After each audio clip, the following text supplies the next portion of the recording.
Foursquare, and I also like to call on stage Mark Samba, who is of European Founders Fund, who you know all here. So we need 3 chairs. But we can just sit over. This is good. Yeah.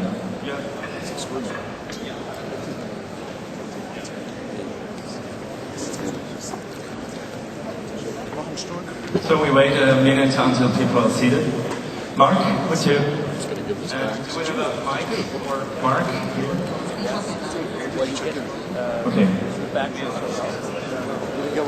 No, I thought I did. Last night.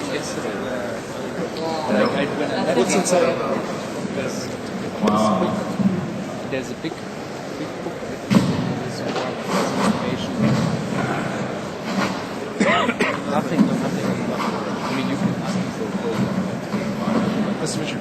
Take care. Great speech. Thank you. So this is all the speakers and the bios. I got that. I put it in. So we have a tush for the moment.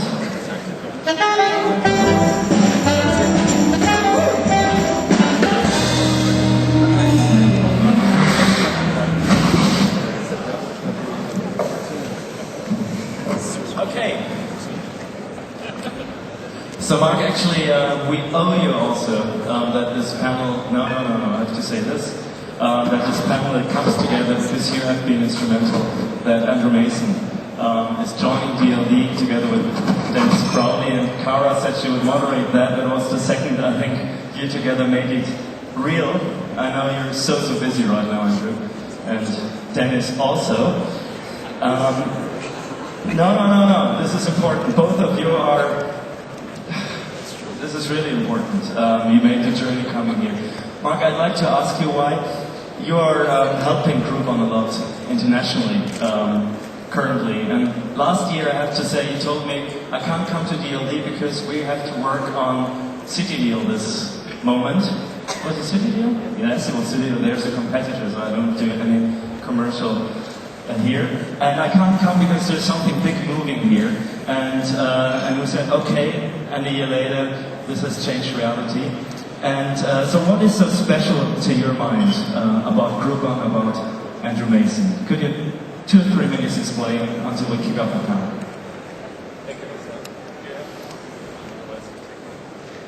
Thank you, Marcel. So Andrew should tell you.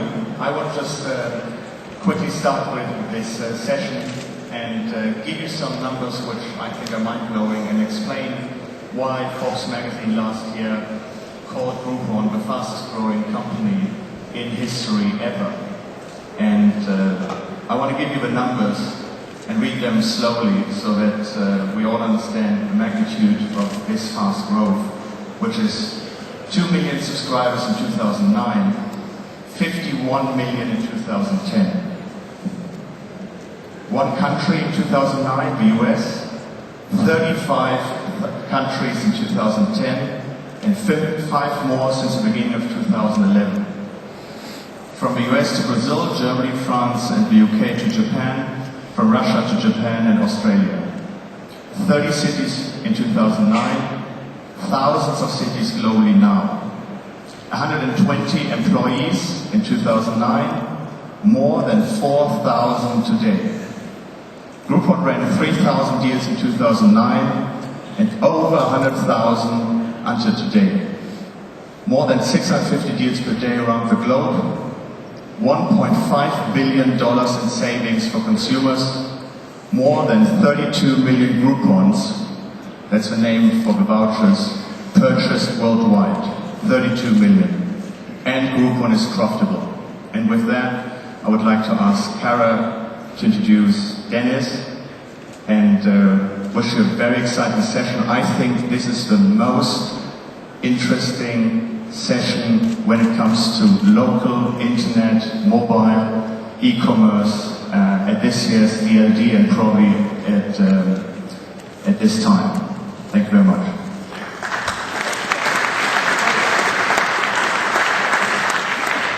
That's terrific. I told Mark if he did too much of a commercial, I would start to mock him. But I also want to say, besides this incredible phenomenon sitting to my right, Dennis also has a company you might have heard of called Foursquare, which is also quite a phenomenon across the globe, and has grown rather significantly in a very short amount of time. Dennis has started a company called Dodgeball initially that he sold to Google for a large sum of money, and then he turned around and started essentially the same company, which someday we hope that he'll sell back to Google again. And he's going to make a career out of doing this, selling the same company to Google over and over. So that's why I think he's a genius myself. So anyway, this is a really important session because these are two, besides the fact, Aaron's since gotten a haircut, but I used to say, I'm not sure which one has the best Justin Bieber haircut in the internet. I like that haircut, I'm a believer. But these are two very exciting startups because for one, to start with, a lot of startups, I see them all come and I've seen them go. I sound like a really old cranky lady who throws people off their lawn, but you see a lot of bullshit startups happen, and in a lot of cases, there's almost nothing there. And in this case, these companies have sort of come out of nowhere, grown rather quickly, and are actually establishing really massive businesses, or at least massive phenomena, right away and quickly, and in a way that's really significant. So we're going to talk about the companies themselves and sort of the startup scene. Obviously, both of them have been in the news for massive fundings that they've had recently. Andrew they released a statement, their press release, because Groupon's got a very whimsical, how would you call it, Andrew?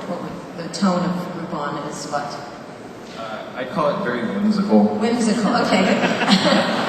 He said, we've raised like $1 billion, which was somewhat amusing, except when everyone else... It was funnier in the press release. Yeah, it was in the press release.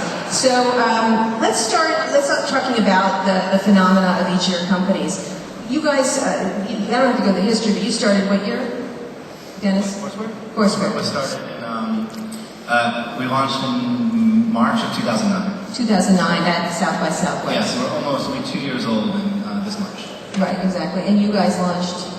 In November 2008. So very quickly that these came up. Let's talk about the ideas behind them. When you had started Dodgeball, a joke, but it's a very similar kind of series. It's the concept of local, because that's, I think, the most important thing behind both of your companies. There's a lot of focus on the social elements of it, but local is really what has changed both of what you're doing, I think, personally. So I consider both of you social-ish, but more local is the most important part. Why don't you talk about the concept behind each of your companies, starting with Dennis? Sure. So I think people ever use Foursquare. I always like to do this little exercise. That's good. Thank you. So a lot of the stuff that we think about with Foursquare is, how do we build things that make cities easier to use? Like that was the original concept, and now we're on this kick of like how do we make the world easier to use? And that's, it's a little bit of everything. It's like how do you make software that helps introduce you to new people? How do you make software that helps you find new places? Like when I went to New York for 2 days, like Foursquare was supposed to help guide me through these 2 days, introducing me to people and places and all sorts of experiences. I think we're kind of infamous for a lot of the game dynamics that we've dropped onto Foursquare, like using game dynamics to encourage people to go out and find new restaurants and meet new people and just do things that they normally wouldn't do. And as we start to do that, we're seeing that local merchants are getting involved, taking advantage of some of the game mechanics to reward customers that are, the mayor of a pizza place, someone that's been there more than anyone else, or to reward a customer that's been to your business 10 times in the last 3 months. So, it's kind of all coming full circle. We're building these things to help people explore the world, and then local merchants are taking advantage of it, and then the game dynamics are pushing people out there to actually go and experience some things. And what you were looking at when you were doing this, there have been these companies around. There were several attempts to create a Groupon-like company very early on in the internet's history. Yes. So Groupon actually started as a website called thepoint.com, which was a platform where groups of people trying to solve some shared problem could self-organize and say, I'll do something, but only if a bunch of other people do it with me. And you could use it for fundraising or boycotts or group buying. And after we kind of weren't getting anywhere, we decided we needed to figure out a way to make money, and group buying was an interesting way to do it. So we focused on local, just doing a deal a day. And I think similar... So how did you get to that? Because it was a political organizing until your politically active. You were trying to get people to change things. It wasn't just political, it was more around solving collective action problems, solving the problems where I want to do something, a bunch of other people want the same thing, and if there was a way that we could leverage our collective power, whether it's the power of action or the power of buying something, we can achieve something that none of us Give can me do an example alone. of one of the early things that you did, that you collected. So we did everything from, we want to build a local park. It's going to cost $10,000. Everybody can commit money, but you're not charged until we hit that tipping point. To let's all see if we can make Election Day a de facto national holiday, if we can get 10 million people to just skip work that day. Like some ridiculously huge, lofty ambitions, and including let's get 80 people together and we can negotiate a group discount on The Economist or in this local business. So we saw some of this group buying stuff happening, and then we started that doing the daily deal, and I think it's very similar to what Dennis is doing in the sense that what we think we're doing for consumers is helping them discover interesting businesses. Our approach is far more crass. It's just money, right? It's just giving people a discount. Instead of, I think that what Dennis has done by introducing a truly new behavior, badges and game mechanics and stuff like that is remarkable. It's very rare that stuff like that happens. All we're doing is just giving people stuff half off, which is a very old and familiar concept. Right, the idea of discounting, the idea. So a lot of your it's still something that's been done a lot, but it's very hard for local merchants to be found. I think both the things that you guys are doing are discovery more than anything. Now, you were doing it through, and I always make this joke with Andrew, is that, half-off stripper pole lessons, which is something I get every week from Groupon. And I've yet to avail myself to it, but someday. But you're doing it through things people want to do in the local community, spas, restaurants, a lot of restaurants, a lot of spas. You're doing it through, you like something, you recommend it, you check in there. How are you guys, in a lot of ways, we wrote a story on our site that they should merge with each other because it makes perfect sense. And the idea of it. How would you look at yourself differently about the way you're approaching things? Do you guys see yourself more as helping business acquire new customers, or that's how you guys look at it, right? Yeah, we look at a lot of what we're doing is kind of loyalty, right? So a lot of the venues get involved with Foursquare specifically to reward the users that are coming there on a regular basis. And sometimes it's with like free slice of pizza or discounted coffee, or sometimes it's just writing the name of the mayor up on the blackboard, which is some kind of weird form of social capital. But it's reaching out and trying to build these tools specifically for merchants so they can find their best customers and then find something to reward them. Right, so you're approaching from the customer point of view, having your users discover things and then tell each other about I think them. a lot of the discovery on Foursquare comes from users interacting with other users. People leaving tips in various places and like, okay, here are the top 10 things to do in Munich based upon, my profile, my friends have recommended. Right. We haven't gone there with merchants yet. Right, so would you call yourself a social company? Yeah, I think you said local. Like I always think that we're more social plus location, and then the local Location. part. Yeah. It's it's like when you give users the ability to broadcast their location and then broadcast information about what's actually happening in that place. And Foursquare, a lot of people think it takes place in the present tense, which kind of does. People check in and then kind of put their phones away. But what's interesting is you get people to check in 3 times a day, which is about the average of a Foursquare user. And you do that over 30 days, over 6 months, and build this great profile of the type of person that user is, like where they like to go, do they do coffee in the morning, do they do sushi on Tuesdays, and you can use that for all sorts of interesting things. And right now, it sounds like we're just a simple little Groupon, little discounting service, but obviously, simple little discounting services don't get valued at, $4.75 billion in like 15 minutes kind of thing? I wouldn't call us a discounting service. I think what we think of ourselves not as, people call it social commerce, which I'm not sure what that means. I think, I do have an opinion on what it means, but I don't think it means Groupon. I think of us as local e-commerce, and I think that discounting is a cornerstone of local e-commerce. Otherwise, there's no purpose in buying something online that you're going to go to a store to be able to use anyway. So I think we're going to continue to go down that path of bringing offline transactions and offline commerce online to create a more efficient market for local businesses. Why do you think that it's been such a quick uptake with your services? People have been trying to sort of crack this nut for a long time and have had various levels of success, but nothing this dramatic. Because we cracked the nut, Yeah, okay. and it's a serious nut. Okay. Meaning, it was one of the original things that people wanted to do with the internet. That's how does it transform local? And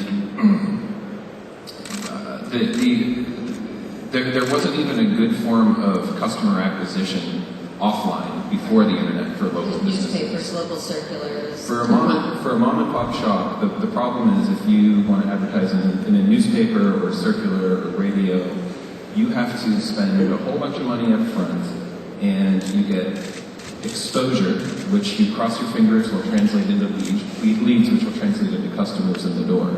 And if you're a small business, you don't have the kind of budget to screw around and mess that up. You kind of get one shot, and so many small businesses have tried one ad. It's a terrible experience, and they never do it again. So with Groupon, it's the first time ever that local, I don't know why I'm doing this, but it's the first time in history that local businesses have been able to pay for what really matters, which is customers in the door. Why is that? I mean, it's not, I don't say it's not a genius concept, but why hasn't that happened? Why haven't I don't know, but I'll tell you, it wasn't, for what it's worth, it wasn't intuitive to us that it was going, again, we started as the point, and when we started selling these daily deals, we looked at it more from the consumer perspective. Like, it would be really cool to be able to get these discounts, or to get exposed to new businesses every day. But I don't think we fully realized how vital something like this could be to small businesses in the city. So I do think, people ask this, I do think it could have existed 10 years ago. I don't think it would have grown as quickly. But I don't see anything about the concept that it couldn't have been successful. Let's talk about the quick growth and the attention that you've gotten, both of you. I mean, I can't pick up a magazine cover without seeing one of your faces on it, which is very enjoyable, I suppose. You've gotten a huge amount of attention rather quickly. First Dennis and now Andrew.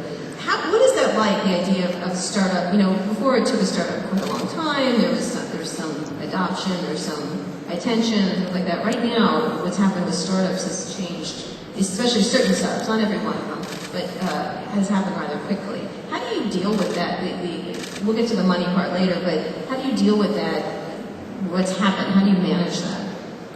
I mean, it's good for your brand too, because you want to get it known. Manage as a company or a person? Or... How do you, I mean, here you are, Foursquare suddenly blew up and rather quick, from a very small base to a very quick base. The toughest thing is keeping up with, what's actually going on with the company, with people's expectation. Like, we are 50 people, and that, to me, that's a huge company, because Dodgeball was 2 of us. But people here, I've met a lot of people like, what are you guys, 200, 250 people? It's like, God, I wish we were that big. And so, the amount of stuff that we can do with 50 people, I think, is great, but like, we talk to brands and advertisers and merchants, and, there's still a lot of friction in Foursquare to help those businesses, use the platform successfully. So that's the thing that's kind of tough, just managing expectations. With the team, it's kind of tough, because there's so much exposure on us. In New York, like, we're like the hit company in New York, which is great, but then, it's a little tricky to make sure, that the team knows that, like, there's a huge fight in front of us, there's lots of competition, and we have to keep our head down and keep focused to get the things built that we want to build. Misconception about your company as it's gotten, The size of the company is always the first one. The second one is like, Foursquare, yeah, that's hipsters in New York and San Francisco, checking in at bars. And, when you run the numbers, it is a little bit hipsters in San Francisco and you're checking in at bars, but go ahead. Well, I think that's how it started. Dodgeball had the same bad rap, but then we started using, we started seeing parents use it, kids on college campuses use it. And if you look at Foursquare, it's like 40% of the usage is international, like outside of the US. It's happening everywhere in the world. It's like not just on the coast, it's all over the US, it's all over Europe. We're seeing huge growth in Southeast Asia and Japan and pockets of South America. So, that was a big surprise for us too. And what about, you've just come out almost, the attention and the money and everything has to do with it, but the growth has been really quick. What's been the biggest challenges for you? Well, the growth has been quick, but it was incremental. It's not like we went from 1 to 10 overnight. So our first city, Chicago, we launched in November 2008, and then we waited a good 5 months before we went into our second city, 2 months before our third city. So we really took our time developing the original playbook and getting things right before we turned it up all the way. And that's how our international expansion has gone as well. Mark mentioned that we've added 39 countries in the last 13 months or so. And the way we did that was by first creating, I think, a strong cultural foundation for the company, and then hiring great people, great entrepreneurs who are capable of executing in each one of these countries, and then just being wind against their backs, providing the playbook that they need to execute. Company culture also, both of you have very strong company cultures, and it's been a big, Google originally had one of the first sort of significant company cultures. How do you look at that as an important part as you grow? Because, you're getting a lot of incoming, a lot of attention, a lot of ways that can warp that original vision. How do each of you deal with it, with the idea? What would you say the company culture of Foursquare is? Well, I think it's a lot of fun, first of all. Like, we're trying to bring in people that, they're not just strong engineers, but, they understand how social works. Like, they might be passionate about games, really passionate about mobile. I think one of the really interesting things about where we are at Foursquare is, like, we basically hired a lot of our friends in New York. It's people that we've known from the last 10 years that were, either had side projects where they were, reviewing local restaurants or trying to build recommendation smash-ups. It's all people who, like, this is their passion, and it translates very well into the culture. I think it's also really important, going back to what you were saying before about the press coverage, is to keep the company humble. And I think, when we're growing so quickly, it's tough for employees to grasp that. But, I think it's really important just to keep everyone grounded. And, as long as we all know that, like, we're still relatively hot.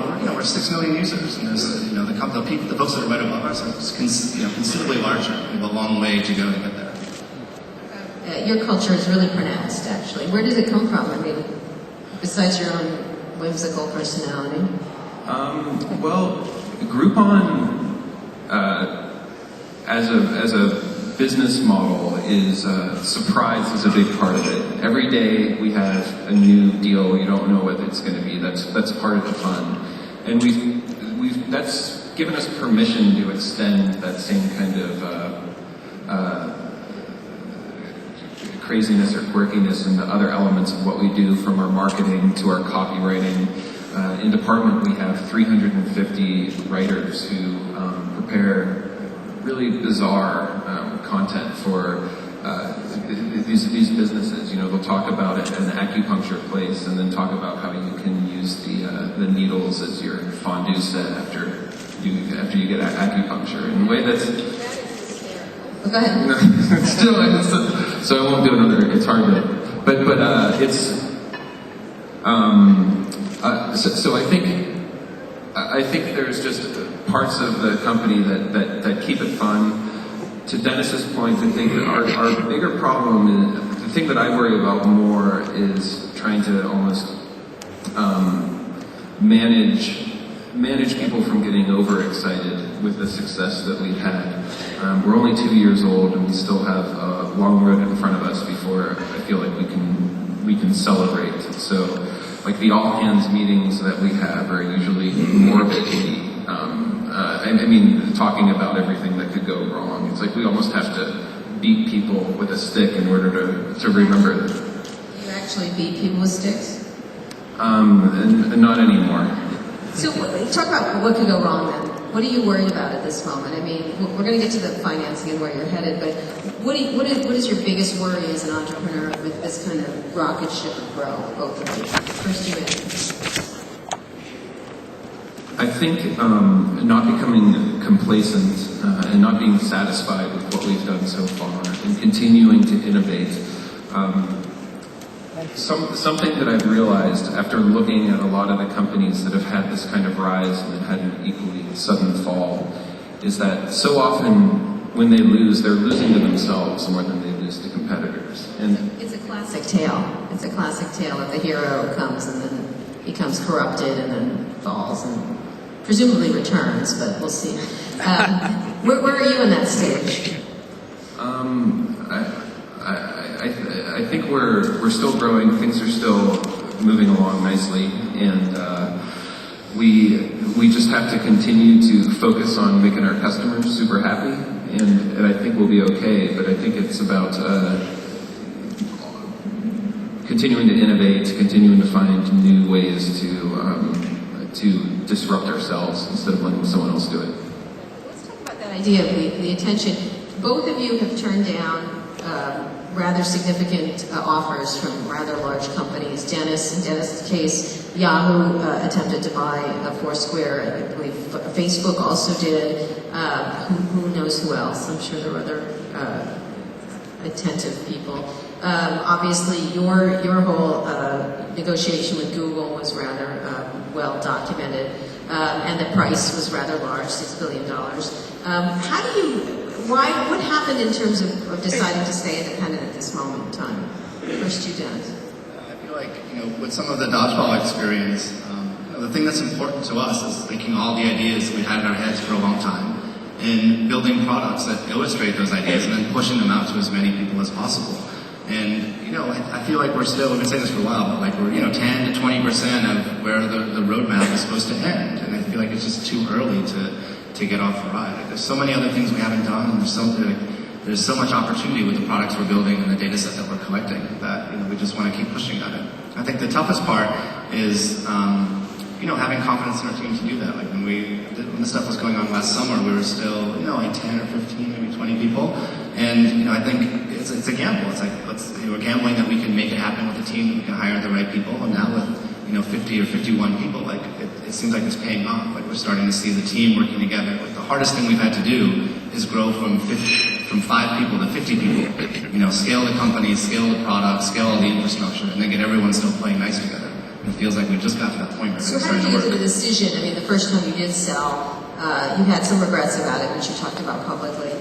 How did you get your investors and others to say, all right, I'm just not going to take this large return, and instead we're going to go for it?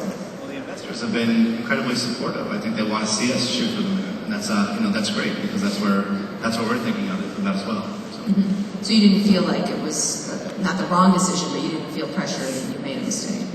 No, I think someone told me as soon as the stuff was going down, it's like if you turn down some of these deals, every day you'll think about it, which I think is true. But I think about it in the context of I think we did the right thing. We rolled the dice a little bit. We built an amazing team, and we've got plenty of runway to build all the things that we've been talking about all this time. How much total did you raise after what happened is after those talks they raised a significant amount of funding? Yeah, sure. So we did the Series A in 2009, and we did the Series B for $20 million last summer. Andrew, you got a ton of attention for, negative and positive for the idea of getting into these discussions with Yahoo initially and then Google, which you aren't going to talk about in detail, I know, but I wish you would. What happened there from your perspective that you can't talk about? How in the world did you turn up on that much money? Can you give me a few options on how you'd like me to dodge this question? I'd like you to answer fully, really would be really helpful for all the entrepreneurs in the audience. I know they'd like to know how someone turns down $6 billion. It's sort of like making love to a porcupine very carefully. But what were you thinking? What the hell were you thinking? That was probably the call from his mother. Andrew. I can't comment on any of the speculation around any of that stuff. So, but I can say that It's not speculation. But go ahead. I can say that we're local e-commerce is an exciting space, and we feel like we're onto something, and we're excited to be building our business. Okay. Isn't that an awesome thing to say as an alternative? I just heard. You remember Charlie Brown when the teacher's going wah wah wah wah? That's what I just heard. Absolutely nothing. She's good. The idea of what you were trying to do. I mean, when you're in a position like that as an entrepreneur, how do you balance out what's right for your employees, what's right for investors, what's right and make that call. And Mark Zuckerberg did the same thing. He had several different, and he's obviously made the right decision. What was the impetus for the inspiration of keeping yourself independent and moving towards an IPO? And we'll get to that in a second. There's, I'm lucky to have great co-founders, great investors, and we talk about all kinds of decisions. And this is just not going to be a good answer. I can continue, but it's not going to be a good answer. So I'll just stop. All right. So where are you headed then after making this massive monetary decision for you and the rest of the generations of the Masons? What to come someday? There's some unborn child going, Jesus Christ, Andrew. Where are you going now? Are you talking to bankers about an IPO? What is the plan? We are talking to bankers. We're learning, and we don't know what we're going to do. And that's the honest truth. Well, I would assume so. If you're lying in front of all these people, it'd be really unfortunate. No, but what I could be doing is we could have already had made a decision, and I'm just telling you that we haven't. How is that experience, talking to all those bankers? It's like talking to investors for the most part, which it's pretty much the same. And the idea of going public, why is that one of the options? I mean, one of them, you can continue to make money as a private company, you can continue to grow your company. Why is that on the table for you?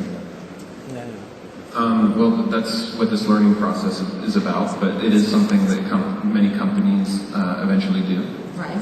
So it seems like a reasonable thing to be on the table.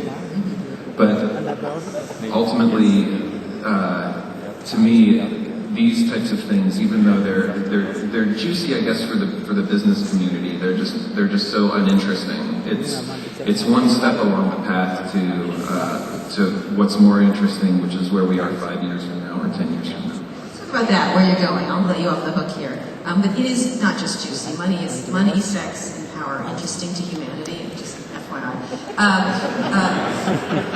had that. Mark Zuckerberg one time was like, "Why are people interested in a $15 billion valuation?" I'm like, "Are you an idiot?" And of course, immediately after, like 3 really hot women came up to him, apropos of nothing, and started to pay attention to him. And I'm like, "It's because of your fine looks and obvious thought, honestly." Anyway, so let's talk about where you're going. Where do you see where is Foursquare going to be? It's more than a checkout. We've talked about this before on stage in interviews. Where does it move from here? Because a check-in game where please a mayor is interesting and fun and exciting, but it moves to something else. What do you see it as? I'm happy I got this question again because when you asked me about the misconception, this is the one I forgot to mention. But everyone looks at Foursquare as like, oh, it's a check-in game. It's a game you can play around in coffee shops. And I think that's how we started off. And initially we thought the game dynamics might be interesting to try to get a critical mass of users, but we didn't anticipate it would kind of take on a life of its own. I think the big thing that we're going to try to prove to people in the first quarter of this year with all the stuff we're launching now, all the new stuff, is that like it's just we think about the world I think differently than a lot of other folks do, which I think kind of ties into what you were trying to get out of Andrew. But like, why do you keep the company as opposed to handing it off to someone else? And I think we're getting all this interesting data from users, so we think about ways that we can take that data and recycle it back and give it back to the users. So I was in Munich last year using Foursquare. What has Foursquare learned about me during that time, and how can it apply it to what I did in Munich last time to make this trip a little bit more enjoyable? And we're seeing little bits of that happen in the app already. And I think that's the big opportunity, is that you can do that not just for people, traveling across the Atlantic, but for people that are visiting different neighborhoods, people that are visiting different cities. And I think we generally have this opportunity to make something that can, make life a little bit more interesting or push people to do things that they haven't done in the past. Like, our whole kind of like academic theory is like, can you use game dynamics to help people have like better, more interesting lives? And it's like the big, strange question that we're trying to answer. And like all signs are kind of pointing to yes right now.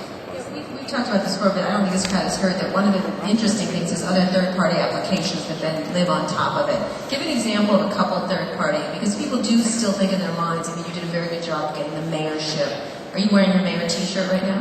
My mayor? I don't think so. No, I got my OATV shirt. Okay. I'm not wearing a Foursquare t-shirt. Yeah, I'm wearing a mayor t-shirt. Talk about the third-party application that we built on top of it, because the idea of getting better and better information about where you are and where to go and things like that. Yeah, Outside of the products that we've built, we've got this whole platform, so all this infrastructure about location content. And we're starting to see all these different startups default to using our APIs because the data set's a little bit more interesting. It's not just, all the stores you find in the yellow pages, but it's, all the classrooms at NYU, all the parks that people hang out at. As well as when you query something, you can say, okay, well, show me the most popular places. Show me the places that are most relevant to the Caesar. Show me who's here right now. So we see people building everything from social commerce apps, hey, where should I go to get a great deal today, to things like dating apps. There's an app called Assisted Serendipity that I talk about all the time, which knows my 3 favorite bars in New York because of my checking history. And it sends me an email when the girl-to-guy ratio tips at those places. So this is something that we designed. We just built some generic infrastructure, male, female, where are these people, what are my favorite spots, and someone built that, and it's great. And we see thousands of developers building similar apps. It's an I love that app for some reason, but although the fact of the matter is if you're someone that's not attractive to people, it doesn't matter how much it tips. But you see that happening more and more, this idea of an ecosystem, a platform that you build here, that you are at the center of that others build upon. Yeah, that's the big thing that happened this year. It's 2010 was a great year for Foursquare. It's also kind of frustrating because we didn't get to build half as much stuff as we wanted to build. We just had to grow the company, we had to scale the infrastructure. But as we're fixing all this stuff and as we're making the company stronger, the platform developed and the platform emerged. And now, we're talking to all these other startups that are starting to get a lot of attention, and they're defaulting to our APIs. It's one of the more interesting ones that's out there. Okay, Andy, let's find a question you actually can answer with some depth. So first, before we go, is it okay if I just bitch at you about the last questions for a couple minutes, because I was just thinking about that. Okay. So I think it's important for everybody to understand why I'm not answering these questions, because no, it is important because I use why I like Andrew and why it kind of annoys me, because he really cares. No, it's because I used to watch people doing stuff like what I just did on TV and be like, what a corporate douchebag. I'm never going to be like that. And then here I am doing it. You made me do it. So let me explain why. Let me explain why. So the first time they ever acquired a company, it was this company called Mobley. It's a development firm in the Valley. It's been really great. But I remember sitting in the room doing the negotiation and feeling like, this is what happens when the companies acquire each other. It's we don't know anything. This could be a total disaster. It's I imagine that happening with every other. It's a weird exploratory, do we love each other kind of experience, and it's very personal between the companies, and you're exploring each other, and then everybody wants us to do that out in the open. Everybody wants, we don't have all the answers yet. We're figuring things out. So in the same way that sorry to put words in your mouth. You're essentially saying we're a fucked up group of people behind the scenes, but please invest in our IPO. Yes. Okay. Yes, I think for people who haven't, that's kind of the way these things go. I think. You're figuring things out, and it's just not even respectful to the other people involved to talk about it when. Okay. So you're doing it out of respect. You essentially continuing on this romantic theme. It's you don't kiss and tell kind of thing. Yeah. Okay.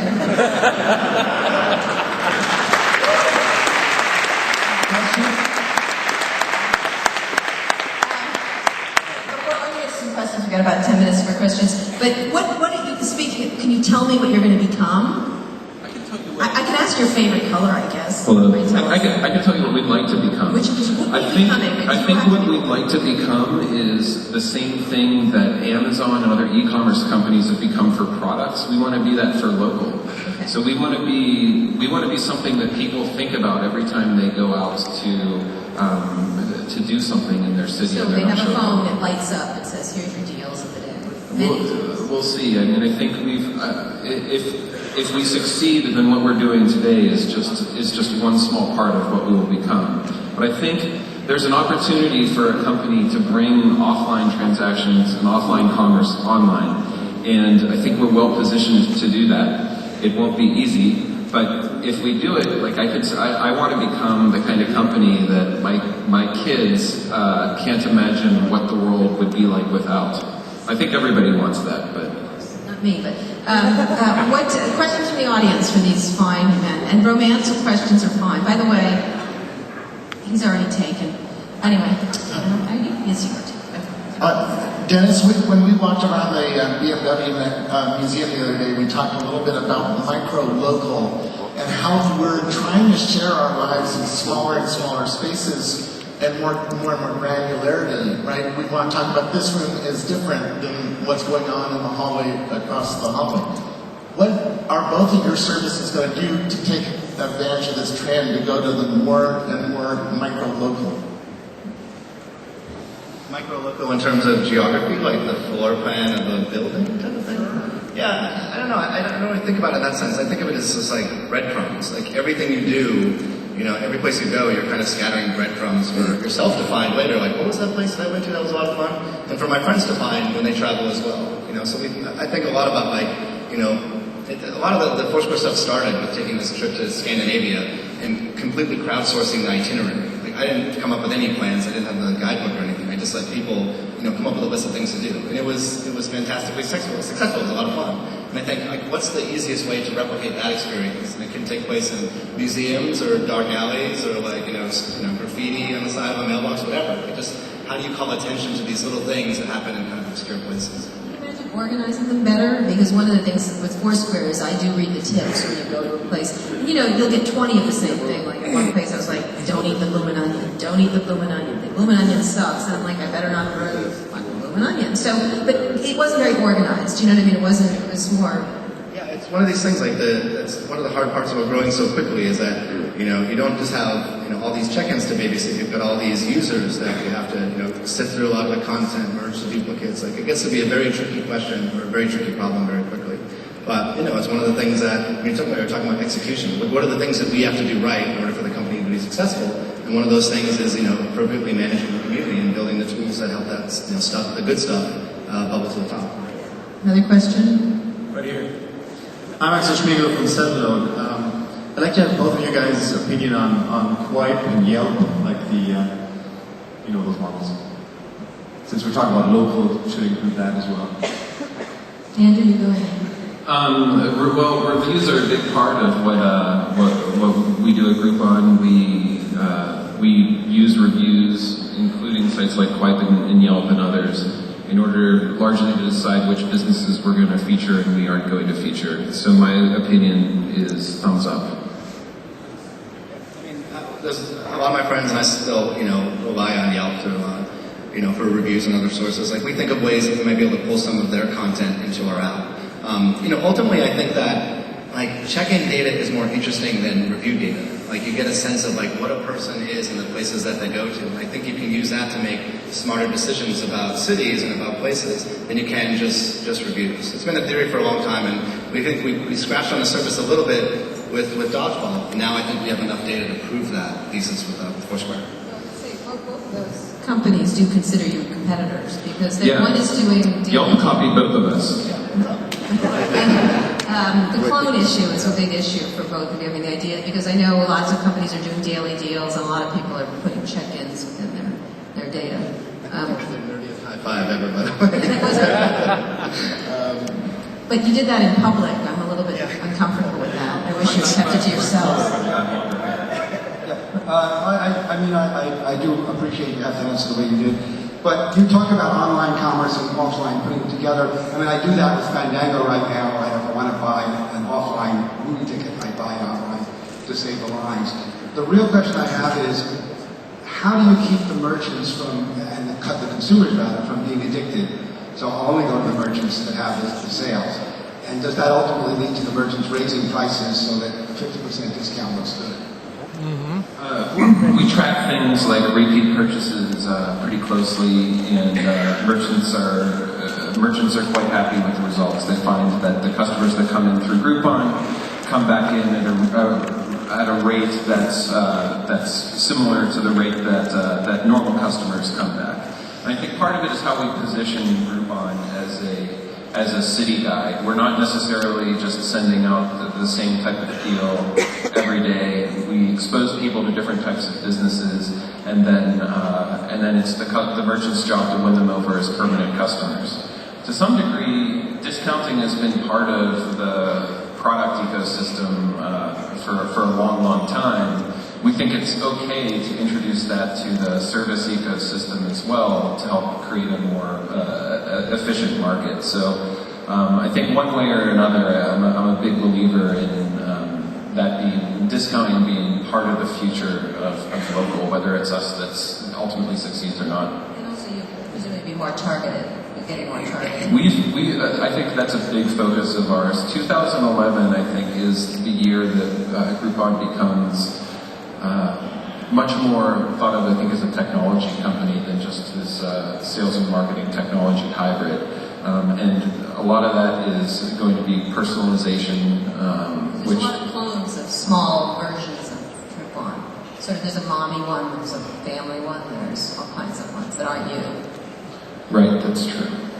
Because although targeting, he hates clones, but because targeting also has its issues in terms of what I might like on Foursquare and things like that, and it's still sort of in its nascent stage. And I always say, whenever I go on Facebook, the only ads I get are for gay cruises, and I hate ships, and I just don't want to go on a gay cruise. But go ahead. Yeah, now my question related to Chicago company, New York company. Are you guys getting a lot of pressure to move to Silicon Valley, or are you fine where you are, and is that a good thing for the rest of us who are not in Silicon Valley? Yeah, the question for us was like, why would you ever start a company in New York and not Silicon Valley? It's like, we didn't want to. Like, we live in New York. We can start companies in New York. And there's really no pressure to move out there. We did open up a we opened up an engineering office in San Francisco, just so we can hire some of the folks that don't feel like moving over to New York. But we've been doing great hiring, really great candidates out of New York. I'd agree. The margins get the squeeze. As you do discounting, someone doesn't get the money they were hoping to get. Well, I mean, there's so much unsold inventory for all these local businesses. I don't think it's a zero-sum game, if I understand the question correctly. I think part of what we're trying to do is just fill up. So when you walk down Main Street, you're not seeing 80% of the businesses 20% full. And if we can find a way to do that, I think everybody wins. There's restaurants and spas have a notoriously low fill rate.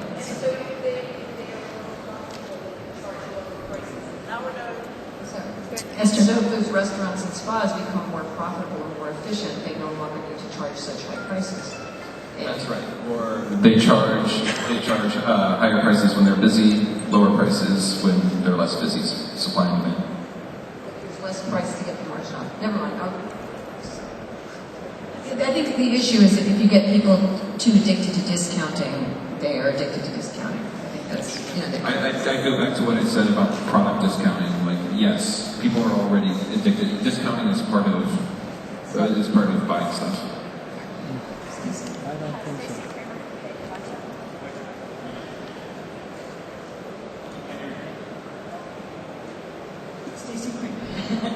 Stacey Kramer from Paid Content, and I'm curious for both of you, especially Andrew. A lot of newspapers, a lot of other publications are trying to work with Groupon. They're trying to make deals work for them. They're trying to do their own thing. Why should they work with Groupon? Why should they work with Foursquare? What can you do for them? what can you do for newspapers whose business you are stealing? Newspapers or for merchants? For newspapers specifically? I have several deals in New York. Yeah, we've done a lot of stuff with publishing companies, like everyone from the Times to like New York Magazine and some of these other folks. And we're trying to create a channel that allows them to build things, build things online that encourage people to go experience the real world. That's like the whole Foursquare idea. It's like how can New York Magazine put together a guide of the best burgers in all of Manhattan, encourage people to go do that, and then get credit for driving people to those businesses. And so that's one of the questions that we look at, trying to answer, and I think we're doing that okay. And Andrew, you're actually partnering with newspapers to offer deals with them. I've noticed some newspapers are trying to do this on their own or with other companies. Why should they go with Groupon versus someone else who's doing it themselves? From what we've seen, the companies that have tried to do their own Groupon clones have had trouble getting high-quality businesses. A lot of times they're beholden to their existing advertisers rather than necessarily what the consumer wants. Groupon, as easy as it is to clone, there's clearly no question about that. It's quite difficult to execute. So many of the newspapers and other types of businesses that have tried to do the Groupon thing while they have another business that they're also trying to run, have later come to us and with an interest in partnering. There's just a lot of, from getting the right businesses to customer service to the technology platform, etc.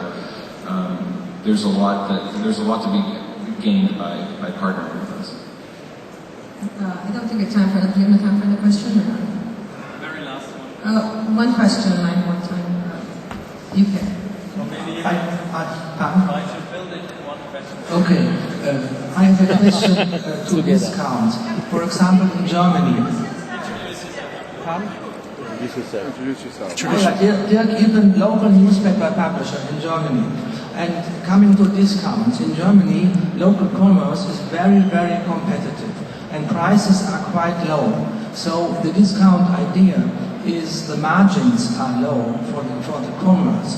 And the discount idea in Germany is much more difficult than in the United States, for example, because our clients are struggling and the discount is already in the prices. And therefore my question is, do you see differences in your international expansion between the United States, Germany or other countries? Or that all the same? I think he's asking if there are differences in how discounting is done in different places because it's more competitive here. Much more. Much The more prices are competitive. lower. The prices are very low. So the merchant They can't take your they can't take your relentless discount. discounting, presumably. I think there's some difference from country to country based on the local cultures, but we do closely monitor the merchant satisfaction and ensure that they're getting an ROI from working with Groupon. So, I mean, we wouldn't be able to continue to sign up businesses if they weren't making money somehow on it. Right. Okay, I'm going to ask the very last question. If you weren't doing what you're doing right now, say, for example, you being a corporate douchebag, what would you be doing? What would be the thing that you would be interested in the internet space or whatever? Very briefly, Dennis, start. Professional athlete, maybe. No, I'm kind of obsessed with like the idea of social TV right now. Social TV. Yeah, it's just making use of screens that aren't on all the time. And what can you do with that? Like using it as a display to do other interesting things with your life. Okay, interesting, Andrew. So I have one website idea that I think is way more important than what I'm doing now that I'd love to do at some point. And I'm going to see if I can get someone else to do it. So if any awesome entrepreneurs want to take my idea, then we should talk. But other than that, I have two ideas. But you're not going to share with us because you're such a discreet man. Well, no, I don't want to. But I will show you my other ideas I had in the last 2 weeks, and I'm going to see if I can do these too. So one is I want to record an adult kids album, an adult album for kids, like the kind of album that kids would think adult music is like people singing songs about I can stay up all night and stuff like that. So that you could be a parent and be like, I'm going to leave this in the CD player, don't you listen to that, and then they listen to it.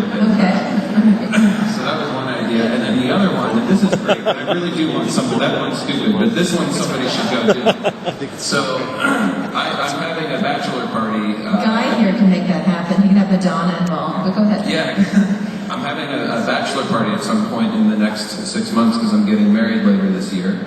And what I thought I wanted to do, once at a certain point you need to find new kinds of thrills, and especially if you've had a lot of success, and it's the most dangerous game. The ultimate thrill is killing things.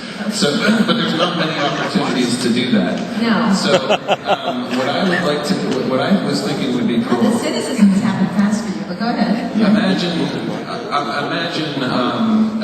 you go to Las Vegas, okay. You go to a casino, and you're with 4 of your friends, and you start playing cards, and then there's someone at your table, and he's sweating, and he's sick, and it's what's wrong with that guy? And he goes, excuse me, and then he goes to the bathroom, and he's gone for 10 minutes, and then he comes out a zombie. And he bites somebody else, and then somebody else is hey guys, over here, and then you and your friends go into another room, and there's like paintball guns, and then you spend the next 2 hours shooting your way out of this casino, killing all the zombies, and then the 2 days Stay with Groupon! is at the end when you make it out. There's like 100 zombies right behind you. It's like a Tony and Tina's wedding kind of thing. There's like 100 zombies behind you, and there's a military chopper, and they're like, "Come on, guys, get on!" And you get on, and as you're flying away, there's like a paintball Gatling gun, and you shoot all the zombies down. I think that's the plot of Hangover 2.